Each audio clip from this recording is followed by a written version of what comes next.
રાજપૂતાણી કોઈ દી કોઈનું સાંભળી ન લે. સાંભળી એટલે જે કે આમ કહી દે ઓલું આમ કહેતો તો તરત કહેતો હું આમ કહું છું, ઈ સાંભળવા માટે એને વખત જ ન હોય, કામ જ ન હોય. કોઈ એને સડાવી દે બાનડિયું કે ઓમ થાતું ને આમ થાતું તો રાજમાં ક્યાંથી ભેગું થાય? ઈ સમજે નહીં કોઈનું, પોતાનો નિર્ણય પોતે જ લે. કોક કે નામ એમ નહીં. સાંભળજો. બીજું, રાજપૂતાણીઓ નૃત્ય દેખવાય ન જાય. નાચવાની વાત તો પછી રહી. આ હું નથી કેતો, ભગત બાપુની આ કડી કે છે કે નાચ દેખવાય ન જાય. નાચવાની ક્યાં વાત જ રહી? દેખવાય ન જાય નાચ. કેવી રીતે? ભગત બાપુ કે સાંભળજો. रंगमेल में बानिया बोल रहे एक बोल सुने नहीं बानिया का। रंगमेल में बानिया बोल रहे एक बोल सुने नहीं बानिया का। दरबार में गली का नाच नचे नहीं तान देखे गुण कानिया का। रंगमेल में बानिया बोल रहे एक बोल सुने नहीं बानिया का। दरबार में गुनी का नाच नचे नहीं तान देखे गुण कानिया का। नर नार प्रजा मिली पावन में नहीं पाव में सारा युथानिया का। एक एक शब्द ऊपर बोली सकाय। नर नार प्रजा मिली पावन में नहीं पाव पे सारा युथानिया का। जब जीन का जीवन पाठ पटे सोई जीवन राजपूतानिया का। जब जीन का जीवन पाठ पटे सोई जीवन राजपूतानिया का।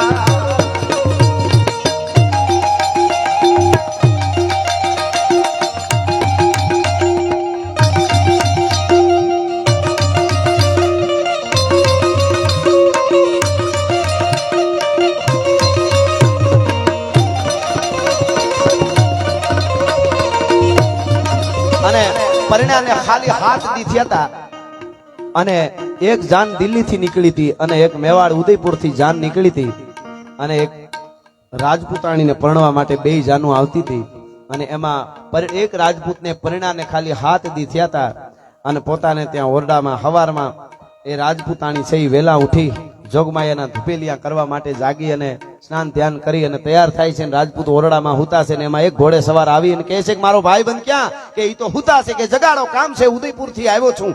ટૂંકમાં જઈ ઓરડામાં કીધું કે જાગો, તમારા ભાઈબંધ તમને બોલાવવા માટે ઉદયપુર થી આવ્યા છે.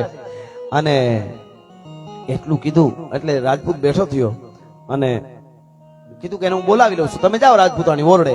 બારીના દરવાજેથી બોલાવ્યો યુવાનને કે શું છે? એને આખી વાત કરી કે દિલ્હી થી જાન નીકળી ગઈ છે, અહીંથી ઉદયપુર થી જાન નીકળી છે, પણ ઉદયપુર વાળી જાન પરણઈને નીકળી જાય પાછી ત્યાં સુધી દિલ્હીની જાનને રોકવા માટે આપણે સેના લઈને જવાનું છે ઉદયપુર તરફથી અને એનો મોવડી તારે બનવાનું છે. અને ઘડીક પહેલા જે શૃંગારમાં રાજપૂત હતો એની ફરક ભૂજાઓ થવા મંડાણી, બખ્તર બાંધ્યા, તૈયાર થયો અને કેસરિયા ધારણ કર્યા. રાજપૂતાને એમ થયું પાછા હોય તો નથી ગયા ને ક્યાંક, જરીક ઓરડે જાઉં પાછી. જ્યાં જોવા જાય ત્યાં તો રૂપ બીજું હતું.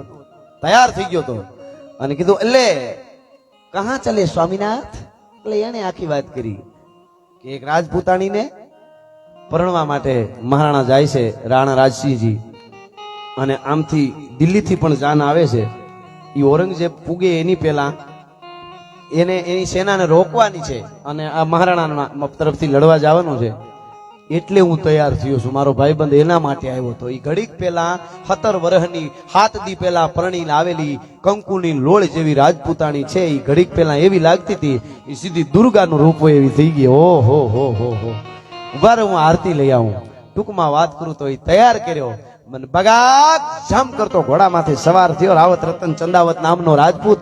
અને કહેવાય છે કે નીકળે છે રાજપૂતાણી જય માતાજી કે જય માતાજી શ્યામ કે જાઓ તમે તમારું કામ કરો, કે હા તમારું ધ્યાન રાખજો, કે મને મારી ખબર, તમે જાઓ. ઘોડો હાલતો થયો, રાજપૂતાણી ઉભા છે ટોડલે અને એમાં વળી પાછો વળીને પાછું કે છે કે રાજપૂતાણી આપણે પરિણામે 6-7 દી થયા છે, તમારું ધ્યાન રાખજો, મારું નક્કી ન હોય પાછું આવું ન આવું, કે મારા ધર્મ રો મુજે પતાવે, તું થારો ધર્મ સંભાળશા, તું તમારા ધર્મ નું ધ્યાન રાખ, મારી મને ખબર છે. ટૂંકમાં એક વાર, બીજી વાર અને ત્રીજી વાર પાછો વળ્યો તા રાજપૂતાણી સહલબાઈ એ હાડી રાણી. ઈ તો વૈયા ગયા હતા ઓરડામાં, દાસી ઉભી હતી. ક્યાં ગયા ઠકરાણા? ઈ તો કે ઓરડામાં વૈયા ગયા. એને કયો નહીં અમારે પરિણામે 7 જ દી થયા છે, કઈક નિશાની આપે ને તો મને યુદ્ધમાં મજા આવે હો રમવાની. કઈક નિશાની આપે એવું કયો નહીં એને, તો હું યુદ્ધમાં જાઉં, કઈ પાછું આવું ન આવું કઈ નક્કી નથી, તો જરીક નિશાની આપે. એમ કે હા. ઓરડામાં જઈને કીધું ત્રીજી વાર દરબાર પાછા વળ્યા છે, નિશાની નું કે છે, હે કે નિશાની આપવાનું, કે દાસી તરવારને ત્રાહડો લઈ આવ, મારું માથું કાપી ત્રાહડામાં મૂકી અને દરબારને દઈ દે. એનું જીવ મારા મારે હતો યુદ્ધના મેદાનમાં, એ શું લડી શકવાનો છે? કચડું ધૂપ કરતું માથું ઉતારીને આપી દીધું. ઈ કહેવાય છે સુવર્ણ સ્થળમાં આમ રેશમી કપડું ઢાકેલું આમ આવ્યો થાળડો કે ત્રાહ આવ્યો. ઘોડા ઉપર બેઠા બેઠા જોયું એટલે દાસીએ કીધું કે લ્યો ભેટ મોકલી છે. અને આમ તરવારની પીછીથી કપડું આગું કર્યું ને, ઈ 2 મીંડલા ગૂંથેલા ચોટલાની મસ્તક પડ્યું તું ભાઈ ત્રાહડામાં. અને આંખું બે આવી આમ બરાબર હામી. અને આંખું એમ કહેતી હતી કે રાજપૂત તું સ્વર્ગમાં જા, યુદ્ધમાં કાયમ આય ને તું સ્વર્ગમાં જા. ને અપસરા, રંભા, ઉર્વશી, મેનકા, અનંગસેના, કામકુંડળા ઈ તારા સન્માન ન કરે. આ સહલબાઈ આ રાજપૂતાણી તારું સન્માન કરવા માટે તારી પહેલા સ્વર્ગમાં ઊભી છે, એને હું વરમાળા ન પહેરાવા દઉં. અને એમ જાણે આંખું એમ કહેતી હતી. અને રાજપૂતાણી મારી પેલા વૈયા ગયા એટલું જ બોલ્યો. જોઈ તઈ આમ જોઈ રહ્યો આમ મારી પેલા વૈયા ગયા. તો દાસી ઓલો ત્રાહ દેવા માટે આમ ઊંચો હાથ કર્યો ને ઊંચો, અને આમ નજર પડી એટલે જે મારવાડનો એ પહેરવા એમાં 2 પડખા ખુલ્લા થયા દાસીના. જોયું તો દાસીએ 2 બાજુ કટાર ધરબી દીધી હતી, લોહીના ભભૂકા જાતા. દાસી તું તો કે મને અહીં લઈ આવવા વાળી વહી જાય, પછી મારે હું હવે પડ્યું રહે, હવે તમે રમી લેજો. અને 2 ચોટલા બાંધ્યા ભાઈ આમ, રાવત રતન ચંદાવતે 2 ચોટલા બાંધ્યા આમ. અને યુદ્ધના મેદાનમાં ઉતરો. મારે કેવું છે ઈ અત્યારે જેમ વિડીયો વાળા હોય એમ તેદી લઈ આવો લખવા વાળા એમ કહે છે. યુદ્ધ હાલતું હતું, લડતા લડતા લડતા અમુક દિવસો પછી 2-5 દિવસો જે કઈ દિવસો પછી લડતા લડતા રાવત રતન ચંદાવત જીવતો હતો, એના હોઠ ફૂંકાઈ ગયા હતા, તરડા પડી ગયા હતા. લડતા લડતા મોઢું ઓલું થઈ જાય ને ગાલ ને, એને એવું થઈ ગયું હતું. પણ રાજપૂતાણીનું મસ્તક આગળ બાંધ્યું હતું, જે મસ્તક જે આગળ બાંધ્યું હતું એના મોઢા ઉપર નહીં, હોઠ ઉપર કડસલી નહોતી પડી. આનાથી મોટી મહાકાલી, આનાથી મોટી દુર્ગા તમને ક્યાં જોવા મળે? એટલે અહીંયા ભગત બાપુ આ આખી મેં વાર્તા કરી વાત કરી છે, એ ખાલી આ એક કડીમાં ભગત બાપુ કહે છે रणकाज बड़े राजपूत चढ़े वही द्वार खड़े मन सोचती थी मेरा मोह बड़ा इसी काज खड़ा फिर शीश खड़ा दिन काटती थी रणकाज बड़े राजपूत चढ़े वही द्वार खड़े मन सोचती थी मेरा मोह बड़ा इसी काज खड़ा फिर शीश खड़ा दिन काटती थी मन शेष लटा सब केस पटापति देव को हार पहनावती थी समतत्वी थी अब धूतनी थी सोई हिंद की राजपूतानिया थी सोई हिंद की राजपूतानिया थी सोई हिंद की राजपूतानिया थी सोई रणकाज बड़े राजपूत चढ़े वही द्वार खड़े मन सोचती थी मेरा मोह बड़ा इसी काज खड़ा फिर शीश दड़ा जिमी काटती थी मन शेष लटासम केस पटापति देव को हार पहनावती थी जमदूतनी थी अवधूतनी थी सोई हिंद की राजपूतानिया थी અને એને વાહે જગ જીનકા જીવન પાઠ પટે. આ આપણી ધરોહર છે. કલાકોની કલાકો સુધી આની કથાઓ બેહારી તોય આ કથાઓ પૂરી થાય એવું નથી. એટલે છેલ્લે તો નિજ સુત સોતે બાલ પાલને મેં રઘુનાથ કે ગાયા,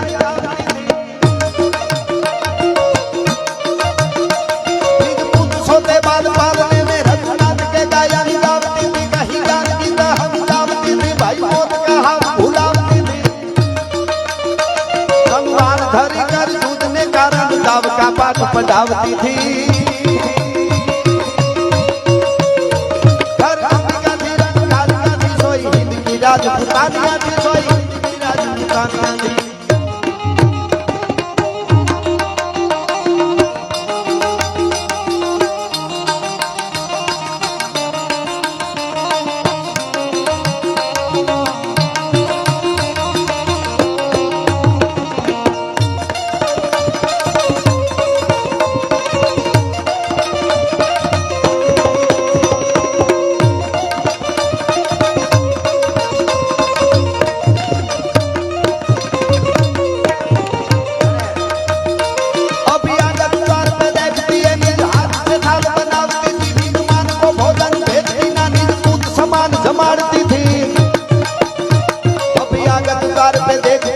हाथ से थाल बनावती थी निज मान को भोजन देती ना निज पूत समान जमाड़ती थी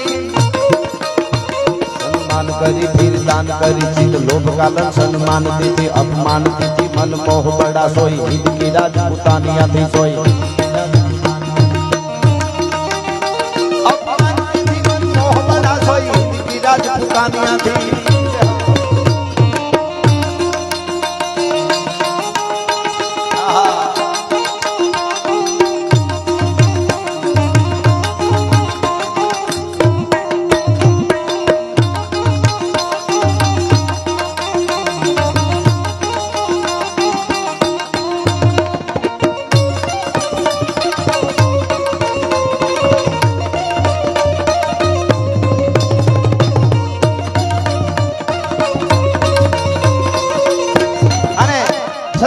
રાજપૂતાણીનો ભાઈ વીરગતિ પામે, પતિ વીરગતિ પામે, કે બાપ વીરગતિ પામે, કે દીકરો વીરગતિ પામે, તો વાળ છૂટા થઈ જાય, મોટામાંથી લાળુ પડતી હોય ને એ મરી ગયો એવું કરે કે ના, કે તો શું કરે?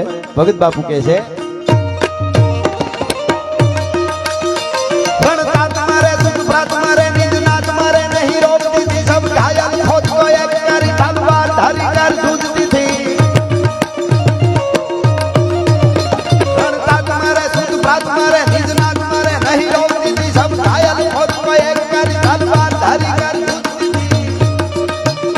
शमशेर जड़ी सिर झीलती थी और खोद का पांव हटावती थी।